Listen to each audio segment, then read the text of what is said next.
6 महिन्यापूर्वी मी इथं ट्रेनिंग घेतलं कारागीरला आणि तेव्हापासून माझ्याकडे पूर्व व्यावसायिक अभ्यासक्रमातील इयत्ता 6वी आणि 7वीचा विषय आला. हा विषय घेताना सुरुवातीला मला असं वाटायचं की मला जमेल की नाही, सगळ्या विषयांना मी कनेक्ट करू शकेल की नाही. पण आता जेव्हापासून मी हा विषय हातात घेतला आहे तेव्हापासून एक वेगळंच ज्ञान मलाही मिळालं आणि मला विद्यार्थ्यांना वेगळ्या पद्धतीने सांगता यायला लागलं. पूर्व व्यावसायिक अभ्यासक्रमामध्ये मी जेव्हा त्यांना गणित आणि विज्ञानाशी कनेक्ट करते तेव्हा त्यांना वाटतही नाही की तोच विषय, अवघड विषय मी आता इतक्या सहज त्यांना त्या ठिकाणी त्यांच्याकडूनच घेते.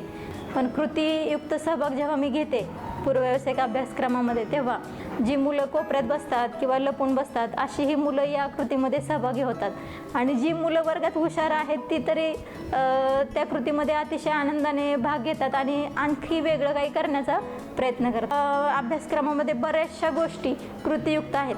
म्हणजे मुलं काही कृती स्वतः करतात, काही कृती गटानुसार करतात.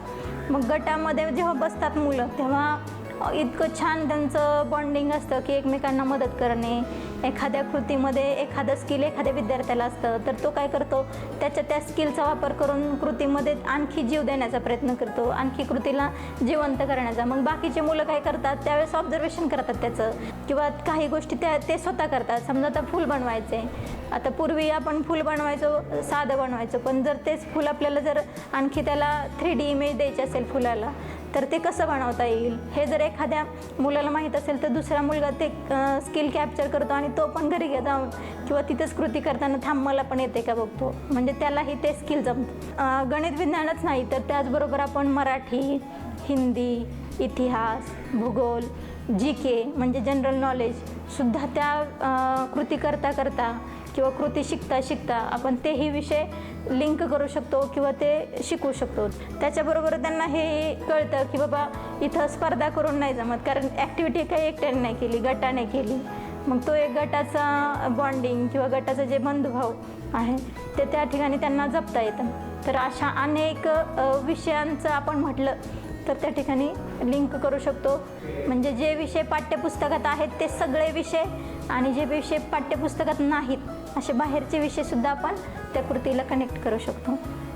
शिक्षक म्हणून जेव्हा एखाद्या शिक्षकाला समाधानाची गोष्ट असते की वर्गातले सगळे विद्यार्थी जर भाग घेत असतील विषयामध्ये किंवा एखाद्या प्रश्नोत्तरामध्ये किंवा एखाद्या कृतीमध्ये तर शिक्षकाला ते खरं समाधान आहे.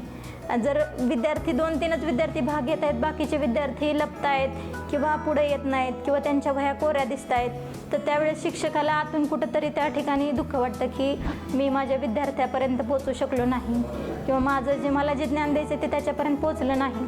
पण या कृतीतनं विद्यार्थी स्वतः ॲक्टिव्ह होणार आहे आणि आपल्यापुढे एक चॅलेंज आहे की त्या विद्यार्थ्यांना आपण कसं हँडल करतो आहे किंवा आपण अजून आपल्यामध्ये त्या ठिकाणी शिक्षक म्हणून नाही तर एक त्या ठिकाणी वेगळं नॉलेज घेतलेला एक आदर्श त्या ठिकाणी विद्यार्थ्यांसमोर निर्माण करू शकतो की कशाप्रकारे आपण स्वतःला डेव्हलप करू. आणि खरं तर समाजाची ही गरज आहे की समाजामध्ये बऱ्याचशा गोष्टी घडत आहेत आणि असं मनात वाटतं की ह्याला येते आणि मला का नाही येत, ह्याला सगळं जमतं आणि मला का नाही जमतं, असं विद्यार्थ्यांच्या पण मनात होतं. आणि मग त्या न्यूनगंडातनं बाहेर पडायचं असेल तर विद्यार्थ्यांच्या मनातनं पण हा न्यूनगंड बाहेर पडेल आणि शिक्षक पण स्वतः अपडेट राहतील, स्वतः ज्ञान कमवतील आणि त्या ठिकाणी विद्यार्थीसुद्धा त्या ठिकाणी चांगला नागरिक किंवा सुजाण नागरिक बनण्यापासून आपण त्याला थांबवू शकत नाही.